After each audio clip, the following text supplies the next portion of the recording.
يا مساء الخير على أحلى ناس في الدنيا. جاية لكم النهاردة بمفاجأة جامدة جدا جدا جدا.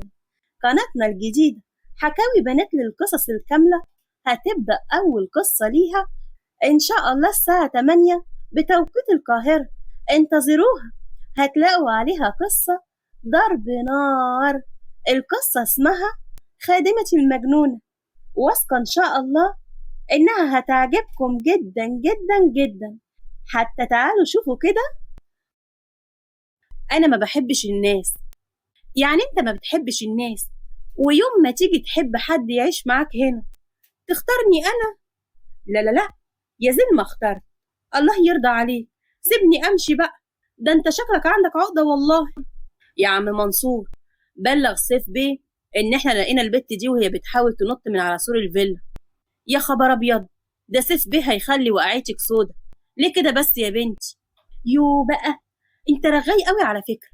على العموم انا مش هقول، خليك بقى محتار. انا اصلا عايزة احيرك. انا هدفي في الحياة اني خليك تفضل دايما محتار كده.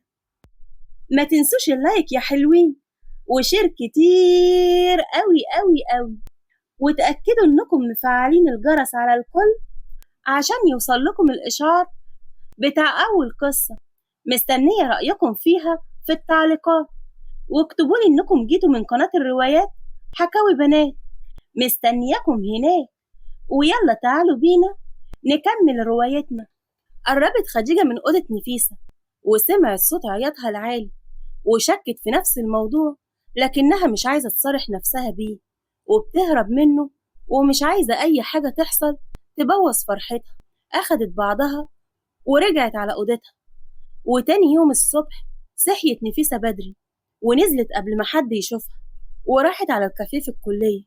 بقولك ايه يا حمدي، اعمل لي واحد قهوة معلقة سكر واحد. قهوة على الصبح؟ مش بعادة يعني. انت غيرتي خطتك ولا ايه؟ خطة؟ خطة ايه؟ كل الحكاية اني مصدعة وعاوزة افوق. وبعدين انت هتصاحبني؟ اخلص عشان عندي محاضرات ومستعجلة. طيب ماشي، انا بهزر معاكي. مالك واخدة الموضوع جد قوي كده ليه؟ معلش يا حمدي، ما تزعلش مني، أصلي مش رايقة اليومين دول. الله يكون في عونك وفي عوننا جميعا. هي فعلا أيام صعبة. اتفضلي قهوتي. ايه السرعة دي؟ اتفضل بقى حسابك، خليها عليا المرة دي، دي حاجة بسيطة. لا يا سيدي، خد يلا حسابك. يلا سلام. وخدت القهوة وكانت ماشية من جنب ملعب الكورة وهي مش واخدة بالها وسرحانة في ملكوت تاني. فجأة الكرة خبطت في دماغها ولقت نفسها بين ايدين شخص، والقهوة وقعت عليه. رفعت وشها ولقيته آدم. أنا آسفة جدا يا دكتور، والله ما كنتش أقصد ده، بس اهدي، حصل خير. أنا شفت اللي حصل. ابقي فوقي لنفسك وانتي ماشية. على فكرة أنا مش غلطان، الولاد هم اللي غلطانين. انتي ماشية جنب الملعب بالظبط، فطبيعي إنهم مش هيوقفوا لعب لحد ما حضرتك تعدي. طيب القميص بتاعك كله قهوة. ما تشغليش بالك، أنا هنضفه، عن إذن. سابها ومشي، وجت تمشي لقت حد بيمسك إيديها. لفت بخضة وكان عمر. عايزة أتكلم معاكي في موضوع مهم. عايز أنت كمان؟ هتسألني عن أختي تاني؟ بص، أنا العفاريت كلها بتتنطط قدام وشي، تجنبني لسلامتك الشخصية. إيه كل ده؟ اهدي، اهدي واديني فرصة أفهمك أنا عاوزك في إيه. قلتلك مش وقت، أنا أصلا مش فاضية، عن إذنك بقى. سابته وراحت على المكتبة، وهناك شافت آدم وكان لابس قميص غير اللي قابلها بيه، وراح قعد على الكرسي اللي جنبها. اضطريت أغيره بعد ما دلقت عليه القهوة، وما كانش ينفع أمشي بالمية عليه وسط الطلبة. وأنا مالي؟ ما أنت شفت اللي حصل، هما اللي خبطوني بالكرة في دماغي. طب كنت ماشية سرحانة في إيه؟ ولا كنت بتعيطي؟ ساعتها نفيسة ما ردتش عليه. طب خلصتي البحث والتلخيصات اللي طلبتها منك؟ بصراحة لسه. ليه إن شاء الله؟ بص يا دكتور، أنا فعلا فيا اللي مكفيني، وأنت كمان جاي تكملها عليا ومكلفني بمهام أكتر من بقية الطلبة التانيين. أنا ما بعملش كده غير مع المتميزين، وأنتي لازم تكوني مركزة أكتر من كده شوية. أنا عندي مشكلة اليومين دول، فمش طالبة خالص إنك تيجي عليا أنت كمان وتضيع لي الحبة اللي فاضلين من عقلي في أبحاث وملخصات. طيب ابقي لخصي بالرسم طالما أسهل لك. بالرسم؟ إزاي يعني؟ شايفك ماسكة القلم وعمالة ترسمي، فبما إن الرسم أسهل لك وبيخليكي كويسة ابقي لخصي بالرسم بقى. حضرتك بتتريق عليا؟ أنا أصلا ما بعرفش أرسم، بس بضيع وقت. ابقي ضيعي في حاجة مفيدة. المهم عدي عليا بعد المحاضرة. قامت نفيسة بغضب ولمت حاجتها. إن شاء الله، عن إذن. ضحك آدم على طريقتها ولقى ورقة على الترابيزة هي نسيتها. بص يمين وشمال وأخد الورقة، بص فيها وابتسم، وبعدين حطها في شنطته وقام لمحاضراته. أما عند عمر اللي رجع على البيت وباين عليه الإرهاق والتعب. والله وكبرت يا عمر وهشوفك عريس. ألف مبروك يا حبيبي. زمان كنت بشوفك بتلعب مع خديجة ونفيسة وانتوا صغيرين، ودلوقتي كبرتوا وهتتجوزوا، وكام شهر بعد الجواز وتخلونا جدود واحنا لسه في عز شبابنا. ربنا يديك الصحة يا حاج. مالك يا عمر؟ شكلك متضايق يا ابني، مع اني كنت مفكر انك هتكون احسن من كده بعد ما عرضت الجواز على خديجة. تفتكر يا بابا انا اخترت صح ولا اتسرعت؟ بالعكس، انا شايف ان خديجة مناسبة ليك اكتر، عاقلة كده وراكزة، مش زي اختها مروشة. وبعدين الجواز مش بانك تختار الافضل وخلاص، لا، بس تختار الانسب ليك انت. مش فاهم يعني ايه الافضل؟ بس الانسب يعني مثلا مامتك مش الست المثالية المتكاملة من كل الجهات، لكن هي الوحيدة من وسط كل الستات اللي عرفتها اللي ارتحت معاها وبضحك معاها من قلبي، واللي تقبلتني بكل عيوبي ومع ذلك راضية بيا وبتحبني زي ما أنا، وعمرها ما حاولت إنها تغيرني. وده الوقت اللي لازم أنت تسأل نفسك فيه، هل أنت الزوج المناسب ليها ولا لأ؟ مش عارف يا بابا، أنا فعلا كنت جوايا مشاعر غريبة اتجاه خديجة قبل ما أعترف ليها بحبي وأطلبها للجواز، بس فجأة بقيت بحس بالملل أو شعور مختلف، مش نفس اللهفة والشغف اللي كان في البداية. عارف يا عمر، أنت فكرتني بالمثل اللي بيقول إن الممنوع مرغوب. يعني طول ما كان إحساسك متعلق ما بين الممكن والأكيد، إذا كانت خديجة بتحبك ولا بتعتبرك أخ، كان عندك شغف في إنك تتأكد. ولما اتأكدت ابتديت تحس بملل. ممكن يكون عند حضرتك حق، بس أنا حاسس إن في حاجة كبيرة ناقصاني وخديجة مش قادرة تعوضني عنها. ادي انت لنفسك فرصة الأول عشان تقدر تديها لخديجة. أما عند نفيسة اللي كانت قاعدة بتعمل في الملخصات اللي طلبها آدم، يوه، وبعدين بقى في الفصل الرخم اللي زي الدكتور ده بالظبط، ده لخصه ازاي ده وأنا مش فاهماه أصلا. وفي نفس الوقت كان آدم في المستشفى. خير يا دكتور؟ أنا عندي إيه؟ بسيطة إن شاء الله. بصي، أنا هكتب لك على إشاعة لازم تعمليها ضروري، وبعد ما أشوفها وأتأكد هكتب لك العلاج المناسب. طب يا دكتور، والألم ده أنا مش مستحملاه دلوقتي. هكتب لك مسكن مؤقت لحد ما تعملي الإشاعة، وأول ما تطلع تجيبيها على طول. كتر خيرك يا دكتور، وشكرا لحضرتك. مشيت المريضة ولقى آدم تليفونه بيرن، وكان رقم نفيسة اللي أول ما شافه اتبسط قوي وفتح على طول. أنا آسفة يا دكتور جدا إني بكلم حضرتك دلوقتي. لا عادي، ولا يهم. في إيه؟ هو أنا لازم ألخص فصل الجرعات ده؟ أنا مش فاهمة منه أي حاجة. أيوة طبعا، فصل الجرعات ده مهم جدا، وأي حاجة ليها علاقة بالمناعة مهم. ابقي لخصيها بالرسم لو عايزة. يا دكتور بالله عليك بطل هزار. بقولك إيه، أنا هقفل دلوقتي عشان مشغول. سلام عليكم. وعليكم السلام. ربنا ينتقم منك يا بعيد. قفل آدم وطلع الورقة من جيبه اللي كانت رسمة عليها رسمة شريرة للدكتور وكاتبة عليها الدكتور الكابوس، وقعد يضحك لأنه عارف إن قصدها عليه. إيه يا معلم، مالك مبسوط قوي وبتضحك لوحدك؟ أنت اتجننت ولا إيه؟ معلم، أنت شايفني لابس جلابية وعمة وقاعد بشيش على القهوة يا ابني؟ بقولك إيه، ما تتوهش واعترف. الغزالة رايقة وبتضحك لوحدك ليه؟ يا عم مفيش حاجة، افتكرت موقف كده ضحكني. عندك مانع؟ ولو إني مش مقتنع، بس هصدقك وأكدب عينيا حاضر، ولو إني حاسس إن فتاة الهلال الأحمر ورا سر الابتسامة. والله أنت مشكلة قدامي، خلينا نشوف شغلنا. ماشي يا عم حق، نفدت المرة دي، لكن المرة الجاية هتقع صدقني. أما عند عمر اللي كان قاعد في البلكونة وبيتكلم مع خديجة في التليفون، قالوا يا عمر وحشتيني قوي، والنهاردة تقريبا ما اتكلمناش خالص. بقولك ايه، ما تطلعي البلكونة شوفي.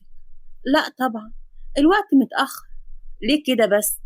أنا بحس إن انتي بالليل بتبقي جميلة ورايقة أكتر من الصبح، وبعدين انتي هتبقي مراتي. قوليلي بقى، لابسة ايه دلوقتي؟ احترم نفسك يا عمر والزم حدودك. أنا بهزر، انتي مالك بتتعاملي معايا جد قوي كده ليه يا بنتي؟ عادي. لا مش عادي، وانا مش بحب كده. يلا سلام. قفلت معاه، وقام عمر وقف، وفي نفس اللحظة افتكر لما كانت نفيسة بتقف ليه وهي اللي بتتصل بيه وتكلمه، وساعتها افتكر موقف معين. فلاش باك. كان عمر واقف في البلكونة وباين عليه الحزن والتفكير، لقى تليفونه بيرن وكانت نفيسة. انت يا بت ما نمتيش لغاية دلوقتي ليه؟ ده انا ابتديت اشك انك من فصيلة الخفافيش. يا سم، تصدق انك بايخ قوي، بس دمي خفيف. تنكري؟ بصراحة لا. المهم بص كده عليا. بص عمر ولقاها لابسة سلوبيت أرنب وبتلعب في ودانه، قعد يضحك وقال لها تصدقي لايقة عليكي قوي، انتي ما اختلفتيش عن الأرنب في حاجة. طب يا ريت والله الواحد كان أرنب، كان هيفضل يلعب ويتنطط وياكل في جزر وخلاص على كده، لا تفكير ولا زعل ولا مسؤوليات ولا مذاكرة. أيوة قولي إنك فاشلة ومش عايزة تذاكري. بقولك إيه، فكك واعترف مالك. مالي إزاي؟ ما أنا زي الفل أهو. ده دلوقتي بعد ما أنا اتنزلت وكلمتك، لكن من شوية كنت قاعد وبوزك شبه بوز البطة. حلوة قوي المكالمة اللي كلها حيوانات دي. أي خدمة، يلا احكيلي بقى أنا سامعاك. مفيش صدقيني، شوية ضغوطات عادي، بس أنا دلوقتي أحسن بكتير. مش يا رب دايما تكون أحسن. طب يلا نامي بقى، عشان أنا فصلت وقربنا على الفجر وعندنا جامعة يا أنسة. طيب يلا سلام. نرجع من الفلاش باك. ابتسم عمر وهو بيبص على شباكها، وتاني يوم الصبح خرج أدم الجنينة وشاف الجنايني ومراته. صباح الخير يا عم فاروق. صباح النور على عيونك يا دكتور. ايه، فطرتوا ولا لسه؟ واخبار محمود ابنكم ايه؟ الحمد لله بخير، وبعد لك السلام. هو فرحه قرب مش كده؟ عرفوه بقى ان بدلة العريس عليا ومن المكان اللي يختاره. كتر خيرك يا دكتور والله، ده انت جمايلك مغرقان، ما تحرجناش اكتر من كده بالله عليك. عيب اللي بتقوليه ده، ده احنا اكتر من اهل، ودي مجرد هدية لاخويا مش اكتر. ربنا يسعدك يا ابني ويرزقك ببنت الحلال اللي تقدرك وتصون قلبك الطيب ده. يا رب ويهديها. طب ايه، فطرتوا ولا لسه؟ تعالى نقعد، تهاني بتحضره وعاملة ليك الشكشوكة اللي بتحبها. لا، انت كده مسكتني من نقطة ضعفي خلاص، انا مش ماشي الا لما افطر بقى. وماله يا حبيبي، 10 دقايق والاكل يكون جاهز.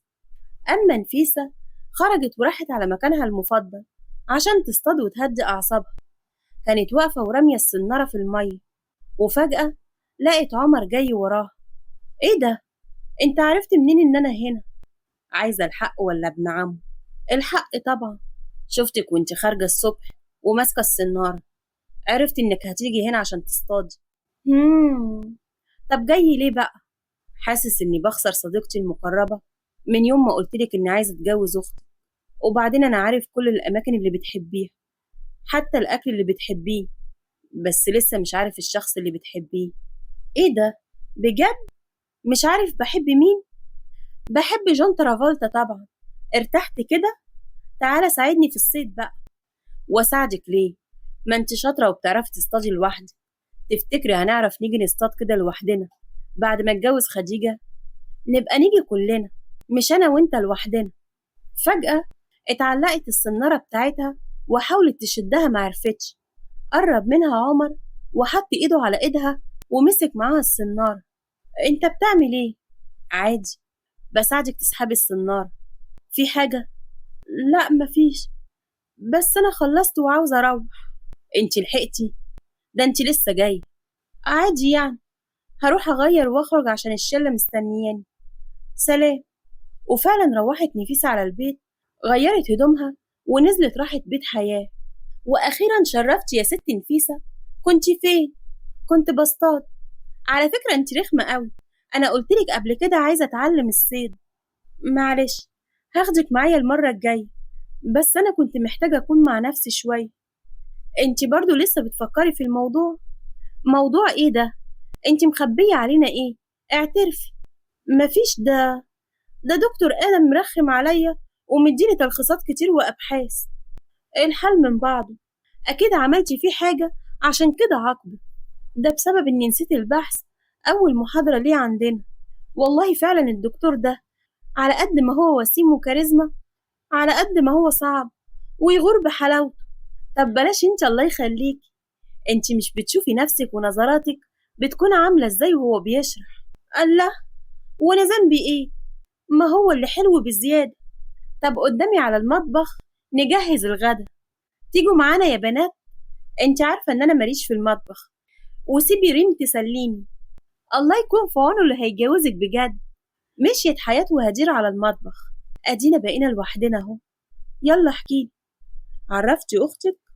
لا، لا اختي ولا امي ولا عمر. ليه يا بنتي؟ احنا مش اتفقنا تعرفيهم عشان نفسيتك ما تتعبش اكتر من كده؟ انا فعلا كنت واخدة القرار اني هحكي لخديجة، بس في نفس اليوم دخلت عليا خديجة وهي طايرة من الفرحة عشان تعرفني إن عمر اعترف ليها بحب وإنه طلبها للجواز. يا خبر! وبعدين عملتي إيه؟ ما عملتش أي حاجة. ما كانش ينفع أصلا إن أعمل حاجة. ما كانش ينفع أكسر فرحتها وأنا شايفاها مبسوطة والقلوب بتخرج من عيونها. وكمان يا ريم شكله كان حب من طرف واحد، هو عمره ما قالها ليا صريحة. أنا اللي فكرت من تصرفاته معايا إنه بيحبني. ما تزعليش، والله ربنا هيعوضك بالأحسن منه ويكون أحلى منه. أنا أصلا مش مقتنعة بيه. وتاني يوم وصلت نفيسة متأخرة عن الجامعة، وكان آدم مستنيها في المكتبة لأنه عارف إن أول مكان هتيجي عليه هي المكتبة. أنا لقيت الرسمة دي وسط الفايل بتاعي. ده انت طلعتي فنانة. نفيسة وهي بتبلع ريقها وبتقول في سرها: أمال لو عرفت إني مسجلاك على تليفوني الكابوس كنت هتعمل إيه؟ أنا آسفة جدا، ما خدتش بالي. خرجت الملخص واديتهوله وبدأ يقراه بتركيز. اتخضت من ملامحه وكانت هتعيط. على فكرة والله أنا كنت ممكن أعمله أحسن من كده بكتير، بس أنت اللي طلبت إني أخلصهم في 4 أيام بس. خلاص خلاص، أنت هتعيطي ولا إيه؟ هو كويس على فكرة، تقدري تمشي. وعلى فكرة أنت ذكية جدا وقدرتك على الاستيعاب كبيرة قوي. حاولي تستغليها في حاجة مفيدة وما تضيعيهاش في كلام فاضي. يلا سلام. مشي آدم وفضلت بص عليه لحد ما خرج، وبعدها لقت رسالة جاية من عمر بيقول لها: انت فين؟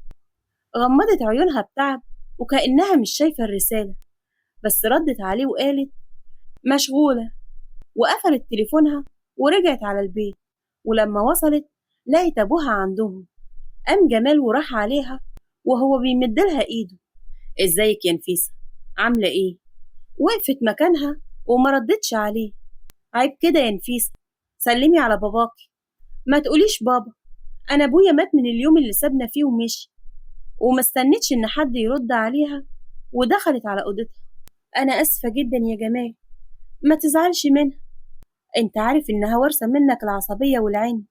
عارف يا زينب وفاهم، بس نفسي هي تفهم ان الموضوع عدى عليه سنين واني قصبتكم بس ما قصرتش في حقكم، بدليل ان مصاريف كليتها لحد دلوقتي انا اللي بدفعها. عندك حق. اتفضل اقعد انت ارتاح وانا هدخل اشوفها. ودخلت زينب على اوضه نفيسة. ايه اللي عملتيه بره ده؟ ينفع كده؟ وهو كان ينفع اللي عمله فينا زمان لما سابنا وراح اتجوز واختارهم وفضلهم علينا؟ اللي فات مات، مش هقدر ارجع بالزمن عشان اغيره وامنعه. واللي عملتيه بره ده لو عملتيه قصاد حد غريب هيلوم عليا ويقول تربية واحدة ست. أنا مش فاهمة بجد، انتي مستحملاه ازاي؟ وبعدين ايه اللي جابه عندنا النهاردة؟ عشان عريس أختك جاي يتقدم ليها النهاردة، عاوزاه يجي هو وأهله، ما يلاقوش راجل في البيت يخطبها منه؟ أبوكي كان لازم يكون موجود. فهمتي ولا فهمك تاني؟ اتفاجئت نفيسة من اللي سمعته. انتوا ازاي خبيتوا عليا ان عمر واهله جايين يتقدموا النهارده؟ خبينا عليكي؟ انتي فين اصلا؟ بقالك كام يوم بتخرجي من قبل ما نصحى، وبترجعي متأخر وتدخلي على اوضتك، ولما حد بيكلمك بتقولي مش عايزة اتكلم وعايزة اكون لوحدي. ايوه بس المفروض كنتم تعرفوني حتى لو بالتليفون عشان اكون عاملة حسابي. هو مش المفروض اني اخت العروسة ولا ايه؟ واديكي عرفتي اهو، ولسه قدامك وقت كفاية عشان تجهزي نفسك. ماشي يا ماما، عشان خاطري يا نفيسة حاولي تتعاملي مع ابوكي النهاردة بس كويس، عشان شكلنا قصاد الناس ما تحرجناش يا بنت، وعشان خاطر اختي. اطمني يا ماما، مفيش موقف هيجمعني بيه عشان اتعامل معاه واحرجكم. وبالليل خرجت نفيسة واتفاجئت ان ادم وصاحبه خالد معزومين برضو على الخطوبة. راحت ناحيته وقالت: دكتور ادم. نفيسة، انت بتعملي ايه هنا؟ المفروض انا اللي اسأل حضرتك انت بتعمل ايه هنا في بيتي. كان خالد قريب وسمعهم وبيبص عليهم باستغراب، اما عمر كان شايفهم وهما بيتكلموا وحس انه متضايق ما يعرفش ليه. ايه ده يا ادم، انت تعرفها؟ نفيسة طالبة عندي بالكلية. قعدوا كلهم وبدأ عمر الكلام وقال: انا يشرفني يا عمي اني اطلب من حضرتك ايد الانسة خديجة تكون زوجة ليا على سنة الله ورسوله، وانا عن نفسي مش هلاقي لبنتي انسب منك يا عمر. طب الحمد لله، حس كده بقى نقرا الفاتحة. وبالفعل بدأ الجميع إنهم يقروا الفاتحة، وكانت نفيسة حاسة بوجع وضيقة صعبة، وده اللي لاحظه آدم. ما قدرتش تسيطر على نفسها أكتر، فخدت بعضها ودخلت على المطبخ، وحست بقهرة وهي سمعهم بيتفقوا على ميعاد الفرح. انت بقى جايبني هنا عشان تعرفني على نفيسة بنت الأستاذ جمال؟ ده لو ما عندكش مانع تكون جوز أختي وتكون واحد من عيلتنا. انت عارف نفيسة دي تبقى مين؟ هتكون مين يعني؟ دي البنت الطالبة عندي بالكلية، بتاعة التليفون، فتاة الهلال الأحمر. احلف. طب دي حاجة حلوة قوي، وهو يبقى زيتنا في دقيقنا يا عم. اهي خرجت اهي. ليلى، روحي اتكلمي معاها كده وشوفي مالها. مالك يا نوفا؟ شكلك تعبان. يعني الدراسة أرهقتني شوية اليومين دول، أبحاث وملخصات، وما كنتش بنام كويس. بس سابتها ليلى ورجعت قالت لهم دي بتقول إنها تعبانة. مالك؟ تحب أشخص لك أنا حالتك دي؟ إيه؟ قلب مكسور مش كده؟ هو أنت تعرف ليلى منين يا دكتور؟ دكتورة ليلى وجوزها خالد زمايلي في المستشفى، وخالد يعتبر أقرب صاحب ليا، هو نفسه كائن المريخ مش كده؟ ما تخيلتش إن كسرة القلب ممكن تكون مؤلمة كده. مش عارفة أخبي. مش إحنا دكاترة أهو، وأنا واحد متخصص في جراحة القلب، بس مفيش دكتور في الدنيا يعرف دوا القلب المكسور. بس احكيلي بقى، هتعملي إيه لما يتجوز أختك ويكون قدامك على طول؟ ههرب وذاكر كتير وهعمل دكتوراه لحد ما أقدر أكتشف علاج للقلب المكسور، وساعتها هبقى دكتورة أشهر منك. أنت متأكدة إنك هتبقي أشطر مني؟ هحاول، بس بعد ما اكتشف العلاج. هنشوف. تعرف يا دكتور، أنا بتمنى ربنا يطول في عمري وأبقى دكتورة في الجامعة وحضرتك تتجوز وتخلف وبنتك تدخل كلية الصيدلة. ده ليه إن شاء الله؟ عشان أطلع عليها كل اللي بتعمله فيا. ضحك آدم بصوت عالي، والأول مرة نفيسة تاخد بالها من ضحكته قد إيه حلوة. كان ليهم حق البنات يقولوا عنك وسيم. أما عند عمر اللي كان قاعد وسط العيلة وهم بيتفقوا على الفرح والطلبات، وبيدور بعيونه على نفيسة لحد ما جه الوقت إنهم يمشوا. الحمد لله، خديجة اتخطبت وليلى اتجوزت، مش فاضل غير نفيسة. على فكرة يا عم، آدم مش متجوز وبيدور على بنت الحلال. ساعتها ارتبك آدم وبان عليه التوتر. طيب هستأذن أنا بقى عشان اتأخرت. عن إذنك يا أستاذ جمال، اتشرفت بمعرفة حضرتك جدا. أنا أكتر يا دكتور آدم، ابقى خلينا نشوفك تاني، أكيد إن شاء الله في الفرح بتاع خديجة، وربنا يتمم على خير. عن إذنكم. كان عمر متابع اللي بيحصل وهو متضايق وعلى آخره. وشوية واستأذنت عيلة عمر هم كمان وروحوا. وبعد ما وصلوا على البيت وغيروا هدومهم، بقولك يا عمر، هو دكتور آدم ده بيدرس لك أنت كمان؟ بتسأل ليه يا بابا؟ شكلهم كده هيجوزوه لبنتهم نفيسة. واضح أصلا إن خالد عزمه عشان يتعرف عليها. في الوقت ده كلام محمد ضايق عمر أكتر، عشان كده خرج البلكونة وعزف على الجيتار. وأول ما شافته نفيسة قفلت الستارة في وشه. أما عند آدم وهم مروحين، كان راكب معاه خالد وجمال ومراته ليلى. ها يا آدم، إيه رأيك؟ رأيي في إيه؟ مش فاهم. في نفيسة. أهي دي بقى العروسة اللي مش هتقدر تقول عليها ولا كلمة. اتحرج آدم جدا، وفجأة تعب جمال جدا وجات له أزمة قلبية، وبسببها اضطروا يروحوا بيه على المستشفى.